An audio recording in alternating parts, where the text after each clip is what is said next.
जड़े पितार पुओ को 20टी परामर्श। नंबर 1, आलस्य एकमात्र एमिति व्याधि जहाँ मनिषर जीवन को धीरे धीरे ध्वंस कर दिए। नंबर 2, जड़े भल पुओ हेबा पूर्व एक भल मनीष होगा शिखु। जदि तुम्हें भल मनीष होगा शिखिगल जेकोसी भूमिका भल भाव निर्वाह कर एमिति जीवन जीव जेउठी तुमर उपस्थिति लोक को खुशी देउ एवं तुमर अनुपस्थिति अनुभव हेउ।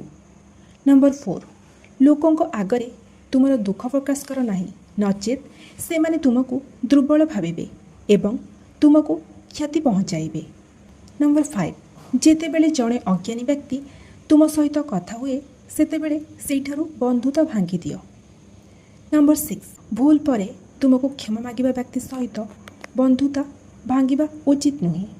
जो माने पुराना पोशाक पिंधती से मानकु केबे भी हेय मने कर नाही। जदिओ तुमर पितामाता तांकर अजणातरे तुमको केबे भूल परामर्श दियंती सेमानक सहित केबे भी उच्च स्वर रे कथा हुओ नाही। गरीब लोकों को तुमर बंधु कर, केबे भी तुमर गुप्त कथा सही व्यक्ति को कह नाही जी तुमको लोकों गुप्त कथा आसी प्रकाश करे। जदि तुम्हें जीवन में शांति चाहूच तेबे तुम हृदय रे कम इच्छा रख।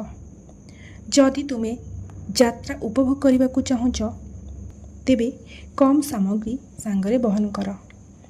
केबे भी अनुचित लाभ उठाओ नहीं।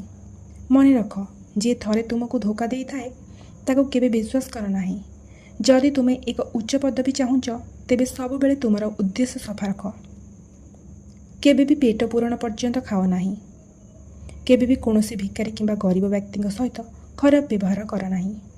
रात्रि भोजन केबे भी विलंब खाओ नहीं। जदि गोटे पटे हजार हजार मिथ्यावादी एवं अन्य पटे जड़े सत्यवादी व्यक्ति अच्छा तेबे तुम्हें सर्वदा सत्यवादी व्यक्ति को समर्थन करने उचित।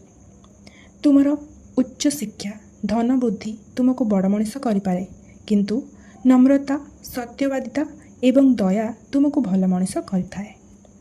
मो प्रिय, मोर मृत्यु पर यही कथागुड़ी को केबे भूलिब नहीं।